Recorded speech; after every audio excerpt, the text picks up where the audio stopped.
What is going on, gunfighters? Are you excited about a brand new episode of Gunfighter Life? By God's grace, I got an idea for a lot of episodes. State of this caliber in 2024. Just kind of like the State of the Union address, but for a caliber. What's the state of, 9mm in 2024? What's the state of, 5.56, 308, 40 Smith & Wesson? I don't know if I'm going to do all those calibers, but you get the idea. I'm excited to get you guys some new content because I've been doing a lot of tactical reload episodes because I've been professionally gunfighting to make some money while this podcast, God willing, becomes a full-time income. If you want to make that happen, if you want to be part of that, check out the Patreon link in the show notes. With that, welcome to Gunfighter Life, where we talk about guns, gunfighting, tactics, ballistics, calibers, the right way with Almighty God at the center, Judeo-Christian values, and real-world first-hand experience. Let's hit up this bio, and then we'll get into the main topic. First and foremost, I am a Christian. I don't apologize for that. God is number one in my life. I grew up hunting and fishing in the backwoods of the southeastern United States at a very early age. Some of my earliest memories are with firearms. I joined the Marine Corps at 17, did a couple of combat tours in Iraq. By God's grace, He got me through that safely. After that, I served as an instructor, an urban warfare instructor, and a desert warfare instructor for the United States Marine Corps. I also served with the LAPD, both full-time as a sworn police officer and some more specialized assignments, as well as serving in the U.S. Army, full-time and part-time National Guard. I've been a FBI firearms instructor, still am an FBI firearms instructor, have been for a lot of years. Also NRA certified and some other three-letter government agency certified. I've been a private contractor for a three-letter government agency I won't specify. I've been the commander of a tactical team in a large metropolitan area. By God's grace, He got me through all that in one piece, not because I'm better, but because He chose to have grace and mercy on me. I've been a professional hunter and guide. Professionally hunted things like buffalo and elk. Not many people today can say they've done that, but I'm blessed to be able to say that I have. I've hunted everything from white-tailed deer on the East Coast to mule deer on the West Coast to gray squirrel on the East Coast to prairie dog on the West Coast and elk and bear and wolf and slain all manner of beast.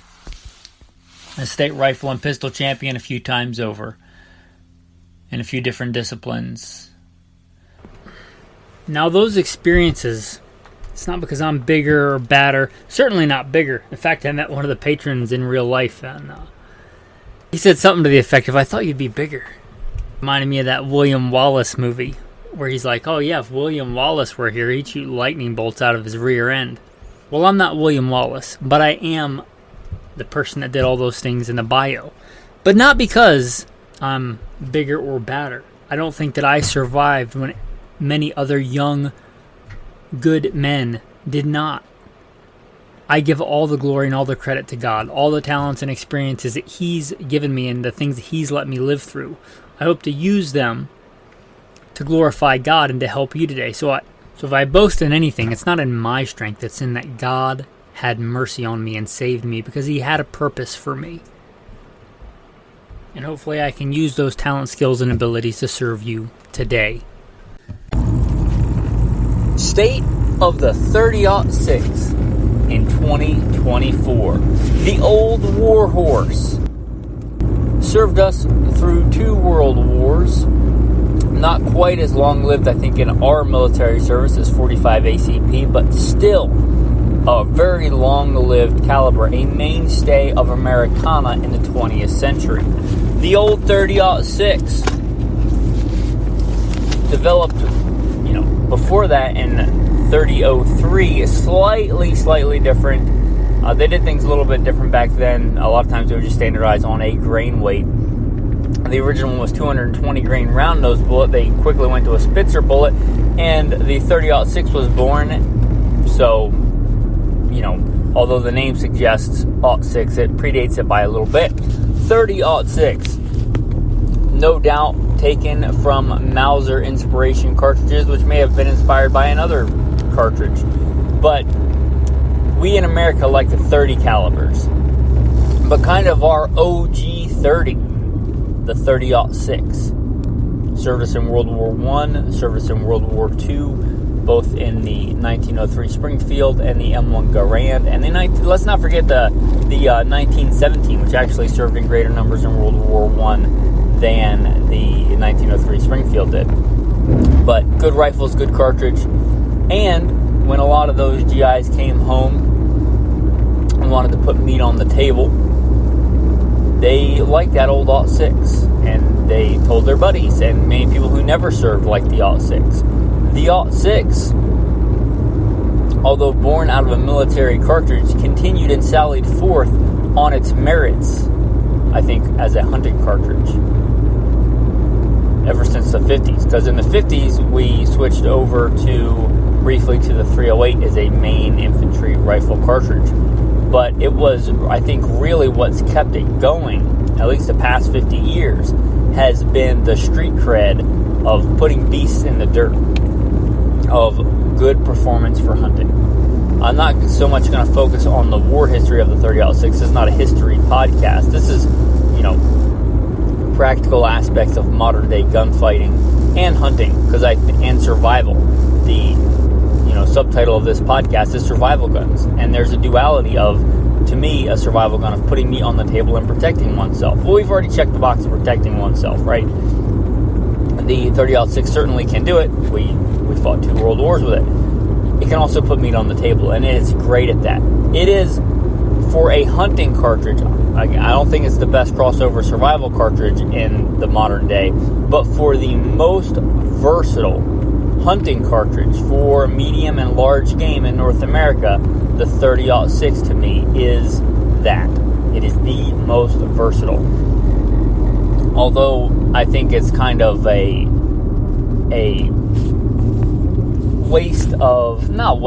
but it's kind of just an academic discussion when you talk about 150 grain bullets. What's better, 308 or 30-06? There is some real advantage in the .6 when you move up to the heavier bullets. It's hard to find, heavier than 180 grain in 308 off the shelf. But you can get up to 220 grain, and in fact, I have and run some 220 grainers in my .6. The 30-06 is more versatile in that way. And if you live east of the Mississippi, it's 6 of one, half a dozen of the other. But if you live or hunt out west in the Wild West, or to be fair, even some pockets of the Northeast, if you can get a tag, there are moose and big bear and things like that. For that kind of country, up into Alaska, of where I have lived and where I chose the 30-06 as my Alaska rifle, it does shine in those heavier bullet weights compared to the 308. So if you want to shoot the 150 grains or 168 grain, whatever, for whitetail, for mule deer, things like that, you can. And it's great for that. And one good thing is, for a long time here in America, and I don't know why, many manufacturers and many calibers, many different cartridges, whether it was because ease of manufacture or they just didn't know any better. Here in America, we fell into this trap of a lot of times defaulting to a 1 in 12 twist for a lot of cartridges. 1 in 12 twist, 1 in 12 twist. Well, we've learned recently, and I say recently, like the last 20 years, maybe you want to spin stuff a little bit faster. Well, I think maybe a holdover because the .06 was originally designed for a 220 grain bullet. The traditional spin in an .06 was a 1 in 10. And that lets you spin some heavy bullets as well. So kind of ahead of its time there. Again, pretty versatile cartridge. I think more versatile and the best balance for a hunting cartridge. Now, I've said I think the 308 is the best all-around survival rifle cartridge because it's just available on a lot more modern platforms than the 30-06. And you get the advantage of the short action. And there's a lot of academic discussion. I think it's just that academic discussion on a long action versus a short action for hunting. If you're running that bolt hard and fast in a hunting scenario, I don't know that there's really any practical difference in a long action and a short action. and there is a little bit of weight savings if you're comparing one to another. But with things like the Kimber action, which is basically with modern metallurgy a scaled down, beautiful, elegant remake of a pre-64 Winchester, with the advent of that action, you're arguing about weight, but you can get those rifles crazy lightweight in a standard, or what some will call a long action. So again, I think that's mostly academic. Again, for hunting, I think it's one of the most well-balanced cartridges for North America, and like for a lot of African game, not the dangerous game, but for a lot of the plains game and stuff too. It's a 30-06 is a great cartridge. It's well-rounded for hunting. Obviously, it's still viable for defense, but the issue is that unless you're, planning on throwing on your old, unless you're planning on throwing on those old Army greens and grabbing your M1 Garand and standing out on the front lawn in the apocalypse, or you have a Colt Monitor, which would be awesome. Let's be real, but I don't have a Colt Monitor. I'm reckoning you don't have a Colt Monitor either. Not a lot of great modern defensive options in 30-06. There's that one company that makes like the lightened version of the old BAR. But for like modern, what I would call battle rifles that you can mount good modern optics on and a full powered rifle cartridge, there's a menagerie of options in 308 and not a lot in 30-06. So for an all-around survival cartridge duality of protecting oneself and putting meat on the table, I think 308 is your better cartridge. But if you're talking about a more well-rounded rifle hunting cartridge, the 30-06 gets it, in my opinion. When you move up into those heavier bullets, 308, because of the shorter, fatter powder column and efficiency and things, does really well and holds its own in the 150 grain, 168 grain.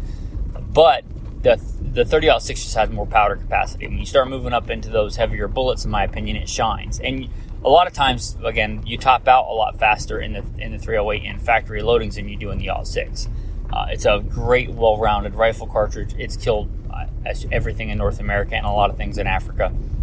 And when I was going to live in Alaska, the Alaska Rifle Project, I settled on a good hunting rifle, bolt action in 30-06. For that reason, it's just a really well-rounded cartridge.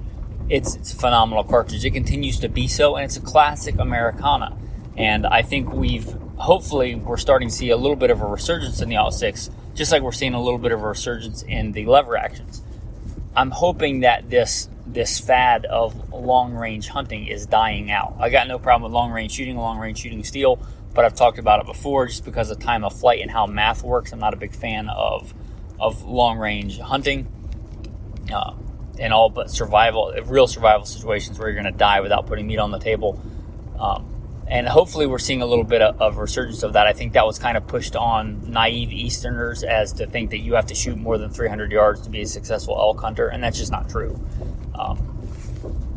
That's just a fallacy, and I think hopefully people are waking up to that and coming back to the realization that you don't have to shoot that far to kill an elk. And a classic hunting rifle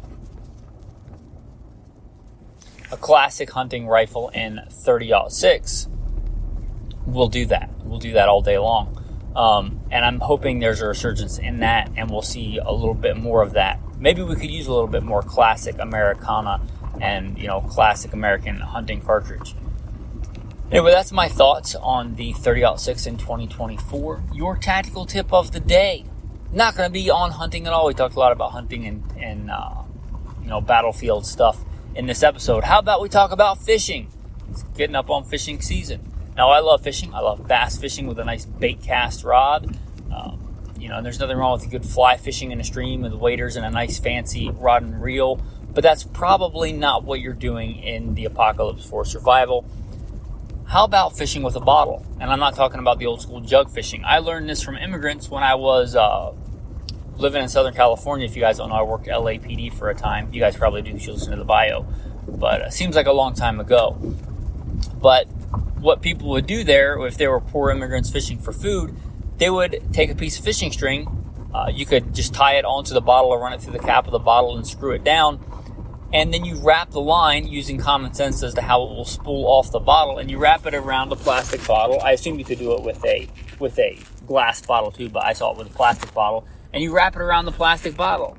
And then you tie your hook and your bait, whether bobber or sinker or whatever, like you normally would, onto this apparatus. And what you do is you sling the bottle, holding onto it, but you sling it and the line spools off and into the water. Then when you get a fish, you spin the bottle around to reel it in. Is it as good as a, nice bait cast rod or a spin cast rod and reel? No, it's not. But we're talking about survival. And likely, if you live most places where people live, which is where most people live, you'll be able to find an old plastic bottle and you can use it to fish with. I would say it's maybe not always better, depending on if you're fishing on a small pond or something, than the old just cut a limb and fish with a limb, limb lining or something like that. But it's another option. And it's a pretty cool one, and it's a pretty easy one. Again, you're probably going to be able to come across a plastic bottle and all, but the most remote of places. And you might even have like a metal container or something you could do the same thing with. So bottle fishing, it's a thing. Maybe on a nice day, even if you have your rod and reel and you're out fishing, try that technique for some bluegill, for some sunfish, with a bottle. You don't need a bunch of expensive equipment to catch fish. That also is a fallacy. But anyway, that bottle fishing technique, you may want to employ that just to have the technique down. It's pretty cool. That's your tactical tip of the day, your tactical verse of the day. God resists the proud, but gives grace to the humble. Submit therefore unto God. Resist the devil, and he will flee from you. Draw near to God, and he will draw near to you. Cleanse your hands, you sinners. Thanks for listening, and have a blessed day.